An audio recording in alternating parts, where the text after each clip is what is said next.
제가 이제 어딜 가서 이제 어느 시골 동네에 가서 시골 동네에 이렇게 정자 같은 데 앉아 있는 어르신들을 보면 가끔 한번 물어볼 때도 있고 또 그 대답을 들을 때도 있었습니다. 어르신에게 어르신, 지금까지 평생 살면서 무엇가 제일 중요한 것 같으십니까? 이렇게 또 물어보고 옆에 이제 같이 있는 분들하고 또 대답을 듣기도 하고 그랬는데 어떤 분이 그러셔요. 제일 중요한 건 사이좋게 지내는 거야. 사이좋게 싸우지 않고 마음 편안하게 지내면 그게 제일 좋다고 대답을 하셔요.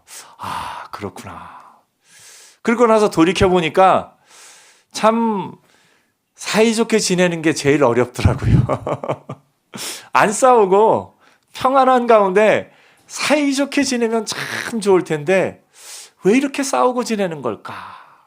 왜 이렇게 사이좋게 지내는 게 힘든 걸까? 생각을 해봅니다. 목사인 저는 답을 성경에서 찾죠. 사실은 사이좋게 지내지 못하는 제일 큰 이유는 죄 때문입니다.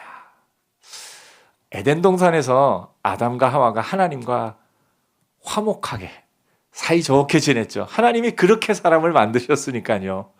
아담도 하와도 서로 사이가 좋았어요. 근데 그 사이 좋은 에덴 동산에서 잘 지내고 있던 아담과 하와 사이를, 그리고 아담과 하와와 하나님 사이를 갈라놓은 것이 뱀의 유혹이었습니다. 그 죄로 말미암아 그 사이좋고 평화롭던 에덴 동산의 그 평화가 깨진 거죠. 죄 때문에 그렇습니다. 그리고 그 죄가 영향을 끼치고 끼쳐서 우리가 참 하나는 다른 사람의 죄 때문에 또 하나는 나의 죄 때문에 화목하지 못하고 평화를 누리지 못하고 있습니다. 심리학 그 사람들의 심리를 다룬 책 중에 그런 얘기가 있어요. 아버지와 풀어야 인생이 풀린다, 이런 얘기가 있습니다. 그게 뭐냐 봤더니 아버지에 대한 원망의 쓴뿌리가 있는 사람은 그게 해결되지 않으면 다른 모든 사람과의 관계에서 어려움을 겪게 된다, 그런 이야기를 합니다. 아버지와의 관계에서, 그러니까 아버지하고 관계를, 나는 이제 아빠가 나를 어렸을 때 너무 폭력적으로 혹은 아빠가 나를 어떻게 힘들게 하고 해서 나는 아버지와 관계를 끊고 살 거야. 안 보고 연락을 안 한다고 관계가 끊어진 걸까요? 참 묘하게도 안 보고 또 안 만난다 할지라도 관계는 이어져 있습니다. 참 신기하죠. 사람이 영향을 받아요. 그래서 아버지에 대한 마음이 진정으로 아버지를 용서하고 아버지에 대한 마음이 편안해져야, 아버지와의 관계 속에서 평화를 누려야 다른 모든 사람과의 관계가 평화를 누리게 되어 있습니다. 좀 단면을 살펴보면요, 집에서 아빠가 너무 폭력적이라든가 강압적이라든가 그래서 아빠에 대해서 다 싫어하는 어떤 사춘기 아이가 있으면요, 그 아이는 학교에 가면 누구 이야기를 듣기 싫어할까요? 선생님 이야기를 듣기 싫어합니다. 그리고 나중에 직장에 가면 누구 얘기를 듣기 싫어요? 직장 상사 얘기를 듣기 싫어요. 누구를 만나건 그 모든 관계 속에서 그 사람이 조금이라도 강압적이고 조금이라도 어떤 폭력적인 모습을 보이면 속에 감춰뒀던 내 어떤 것이 일어나면서 그것들이 힘들어지는 것을 보게 됩니다. 그렇다면 그것을 어떻게 해결해야 될까요? 참 쉽지 않습니다. 참 쉽지 않지만 은혜 안에서, 말씀 안에서, 예수 안에서 해결하는 길이 있습니다. 물론 그것은 조금 여러 가지 면이 있기 때문에 지금 이 시간에는 다 말할 수는 없습니다만, 아버지와의 관계 속에서 내가 한 독립된 성인으로서 그 부모와의 관계 속에서 서로를 존중하고 서로를 인정하고 할 수 있는 관계가 되면 내가 모든 그 다음에 일어나는 일들과 관계 속에서 평화를 누리며 평안을 누리며 살아갈 수 있는 것을 보게 됩니다. 근데 사실 아버지와의 관계가 사람의 모든 관계의 뿌리에 있기는 하지만 더 근본적인 관계가 있습니다. 그것은 하나님과의 관계입니다. 우리가 하나님과의 관계에서 화평하지 못하고 하나님과의 관계에서 평화를 누리지 못하면 사람의 그 모든 마음에 그 모든 관계와 모든 일에는 그것이 지속적으로 영향을 끼치게 돼 있습니다. 사람은 근본적으로 그 영이 압니다. 뭘 아냐면 내가 언젠가는 이 땅에서 삶이 끝날 것을 압니다. 그리고 그 삶이 끝나는 순간에 영원한 심판이 있을 걸 그 영이 압니다. 그렇기 때문에 그 영원한 심판을 아는 영혼은 무언가 불안합니다. 무언가 두렵습니다. 이것을 조금 어떤 단어로 표현하면 영원한 불안, 영원한 두려움이 있습니다. 그것은 하나님과의 관계가 화평을 이루지 못한 상태의 사람이 갖게 되는 그 마음이 영원한 불안, 영원한 두려움입니다. 그러면 그것이 우리의 삶에도 영향을 끼칩니다. 아주 작은 일 하나하나에도 그 영원한 불안이 영향을 끼치면 불안하고 두렵고 염려하고 하는 모든 것들이 이어지게 되어 있습니다. 가장 근본적인 것은 하나님과의 관계에 있어서 화평을 누려야, 하나님과의 관계에 있어서 참된 평화를 누려야 우리의 삶이 영원한 불안으로부터, 영원한 두려움으로부터 자유한 자로 살아갈 수 있게 되는 것을 보게 됩니다. 오늘 여러분, 하나님과의 관계에 있어서 그 영원한 불안, 영원한 두려움이 없어지는 유일한 길이 무엇인지 아십니까? 그것이 우리가 잘 알고 있는 성경이 말씀하는 복음, 예수 그리스도입니다. 하나님과 관계에 있어서 화평을 누리려면요, 죄가 없어야 돼요. 죄가 없거나 죄가 있으면 그 죄에 대한 형벌을 다 치르고 나서야 하나님과의 관계에 평화를 누리게 됩니다. 구약 시대에 하나님이 이스라엘 백성을 애굽에서 인도하신 후에 하나님이 너희는 내 백성이 되고 나는 너의 하나님이 되리라 하시면서 이스라엘 백성 한가운데 거하기를 원하셨어요. 그런데 하나님이 사실은 이스라엘 백성 한가운데 거하실 수가 없었어요. 왜 그러냐면 이스라엘 백성의 죄 때문에 그렇습니다. 이스라엘 백성이 죄가 있는 이상 하나님이 그 이스라엘 백성과 함께 하실 수가 없어요. 그래서 하나님이 제사 제도를 만들어 주십니다. 제사 제도를 통해서 내 모든 죄를 이 양에게, 내 모든 죄를 이 염소에게 전가시킨다. 이렇게 좀 신학 용어로는 전가한다라고 표현을 합니다. 그러니까 내가 그 죄로 말미암아 죽어야 되는데 나 대신에 양이 죽고 나 대신에 이 염소가 죽음으로 말미암아서 내가 깨끗해지고 깨끗해진 상태이기 때문에 하나님 앞에 설 수 있고 하나님의 이스라엘 백성 중에 거하실 수 있는 겁니다. 하나님 앞에 나갈 수 있는 사람은 첫째는 죄가 없거나 둘째는 죄에 대한 벌을 다 끝낸 사람만이 하나님 앞에 갈 수 있습니다. 우리는 뭡니까? 죄가 없어서 하나님 앞에 나갈 수 있는 건 아니에요. 우리는 여전히 죄 가운데 있고 죄의 영향력 아래 있기 때문에 그렇습니다. 그러나 우리는 내 죄에 대한 형벌을 예수님께서 십자가에 달려서 다 지심으로 말미암아 죄에 대한 형벌이 끝난 사람으로서 자유한 자로 의인이 되어 하나님 앞에 나갈 수 있는 줄 믿습니다. 그래서 하나님과의 관계가 화목하게 된 거예요. 화평하게 된 거예요. 화평하게 됐다라는 말을 조금 현실적으로 표현하면 그렇습니다. 여러분, 일주일을 이렇게 살고 하나님 앞에 나오면 하나님 하면은 여러분 마음이 어떠세요? 하나님 앞에 나왔을 때 일주일 동안 내가 잘못한 것들이 막 좀 생각나기도 하고 내가 죄 지은 것, 내가 실수한 것, 또 내가 옳게 살지 못한 것, 더 의로운 일을 하지 못한 것, 그런 것들이 생각날 때 마음에 하나님 제가 잘못했네요. 하나님 제가 또 실수했네요.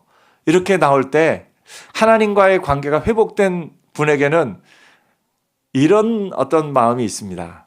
하나님이 여러분에게 뭐라고 하실 것 같습니까? 만약에 그 가운데서 하나님이 너 그럴 줄 알았어, 너. 아유, 너는 안 돼. 막 이러실 것 같아요? 아닙니다. 하나님 그렇게 안 하셔요. 비록 이 세상에 부모는 가끔 그럴 때가 있어요. 아이들이 뭐 잘못할 때마다 너는 안 돼. 너는 그럴 줄 알았어. 막 이렇게 좀 세상의 부모는 그럴 때도 있어요. 근데 하나님은 우리가 하나님 앞에 나와서 하나님 잘못했습니다. 하나님 제가 또 실수했네요. 또 연약한 가운데 그랬네요 하면 하나님이 뭐라고 하십니까? 괜찮아. 지금부터 잘하면 돼. 하나님은 우리를 있는 모습 그대로 따뜻한 마음으로 받아주시는 줄 믿습니다. 왜 그럴까요? 하나님이 왜 우리 있는 모습 그대로를 받아주실까요? 예수님이 우리가 잘못한 것, 우리가 죄 지은 모든 것에 대한 벌을 이미 다 치르셨기 때문에, 이미 다 감당하셨기 때문에 그렇습니다. 오늘 여러분, 하나님 앞에서 하나님이 여러분을 안아주시면서 괜찮아, 지금부터 잘하면 돼 하시는 그 따뜻한 하나님 앞으로 나오는 은혜가 있기를 축복합니다. 그게 하나님과의 관계에서 화평한 자가 누리는 거예요. 이 화목을 진정으로 누리지 못하면 하나님 앞에 나올 때마다 제가 또 잘못했네요. 제가 또 하면서 이렇게 막 어떻게 할 줄 모르고 그럴 때가 우리에게는 있기도 합니다. 오늘 여러분, 하나님은 여러분을 언제나 따뜻한 마음으로 받아주시고 여러분이 새로운 사람으로 살게 하시는 분이신 줄 믿습니다. 우리가 그 하나님을 대신해서 옆에 사람에게 따뜻한 목소리를 한번 들려주실까요? 괜찮아요. 지금부터 잘하면 됩니다. 한번 얘기해 주세요. 예. 하나님이 우리를 얼마나 사랑하시는지 우리 있는 모습 그대로를 받아주세요. 우리가 연약함, 부족함이 있어도 그 연약함, 부족함, 죄에 대한 모든 형벌을 예수님이 다 감당하셨기 때문에 하나님은 우리를 언제나 받아주고 또 받아주시는 은혜가 있는 줄 믿습니다. 그래서 이거를 영원한 평안, 영원한 화목이다, 저는 그렇게 부르고 싶습니다. 한순간의 평안, 한순간의 화목이 아니라 하나님과 우리의 관계는 예수 그리스도로 말미암아 영원한 평안, 영원한 화목을 누리게 된 줄 믿습니다. 사람과의 관계는요, 잠깐 화목했다가도 이런저런 죄 때문에 또 그 화목이 깨집니다. 화목이 깨지는 건 죄 때문이에요. 그 사람의 죄 때문이든 나의 죄 때문이든 사람과의 관계는 자주 이 화목이 깨집니다. 그래서 그 화목이 깨지고 나면 내 삶에 영향을 어마어마하게 끼쳐요. 사실 우리가 제일 가까운 사람일수록 그 사람과 관계가 좋아야 마음이 평안하죠. 부모와 자녀 관계가 어떤 일로 틀어지면요, 불편합니다. 힘듭니다. 남편과 아내 사이도 그렇고요. 형제와 자매 사이도 그래요. 제일 가까운 사람하고 화목하지 못하면요, 다른 모든 관계에 영향을 끼칠 수밖에 없어요. 사람이 그런 존재이기 때문에 그렇습니다.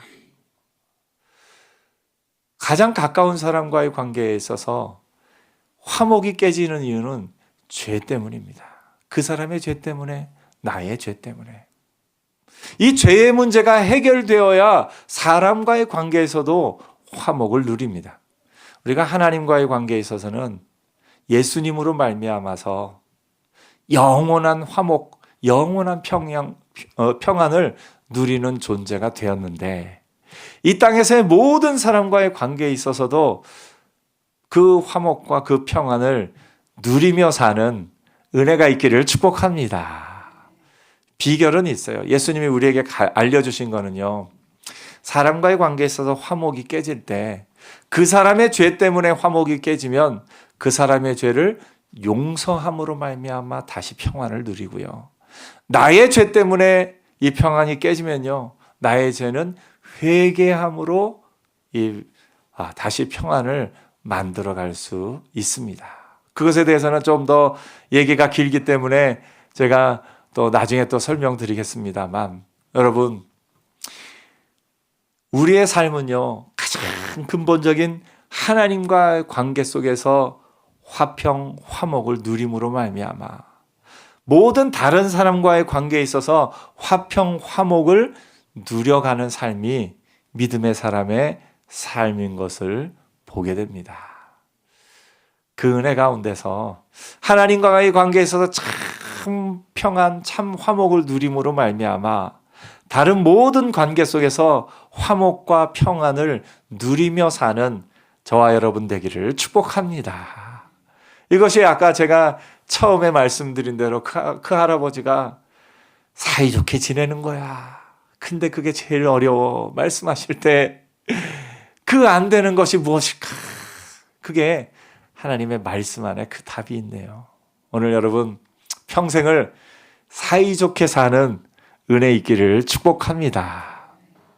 근데 현실 속에서는 안 될 일들이 참 많이 생겨요. 아까도 말씀드렸습니다만 그 사람의 죄 때문에, 나의 죄 때문에 참 안 될 일이 많고요. 하나님과의 관계에 있어서도 그 하나님과의 관계에서 참된 평안을 누리는 걸 알기는 알지만 살다 보면 이게 좀 하나님과의 관계가 늘 좋지만은 않을 때가 있어요. 이게 영향을 끼치는 것이요. 하나님과의 관계, 나의 부모님과의 관계, 나의 친구들과의 관계가 사람 마음속에서는 이게 굉장히 믹스가 돼 있어서요. 사람과의 관계가 안 좋으면요. 하나님과의 관계도 안 좋기도 하고요. 하나님과의 관계가 안 좋으면요. 사람과의 관계가 또 어렵기도 하고요. 이게 다 연결이 돼 있습니다. 원래 순서는 하나님과의 관계가 참 평안을 누림으로 말미암아 모든 관계 속에서 평안을 누리는 게 원래 순서겠지만 우리의 마음에는 이게 다 섞여 있어요. 섞여 있어. 그래서 서로 영향을 주고받아요.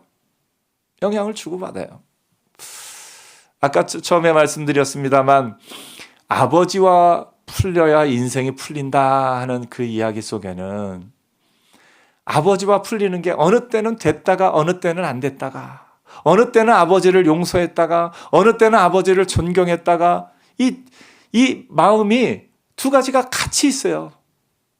아버지뿐만 아니라 때로는 아버지가 일찍 어떤 세상을 떠나셨을 때는 어머니와의 관계도 있겠고 또 이런저런 관계 속에서 이 마음이 풀릴 때도 있는데 다시 원점으로 돌아갈 때도 있고 이 사람의 마음이 참 복잡해요. 한순간에 이게 딱 이게 답이다라고 이게 그 길로 가지는 못하는 것을 봅니다. 그러나 우리가 전반적인 방향을 안다면 이게 이렇게 되고 이렇게 되고 이렇게 되는구나 하는 길을 안다면 점점 그 길을 향해서 나아간다면 우리의 마음 가운데 참된 평안을 누리며 사는 그 은혜가 있을 줄 믿습니다.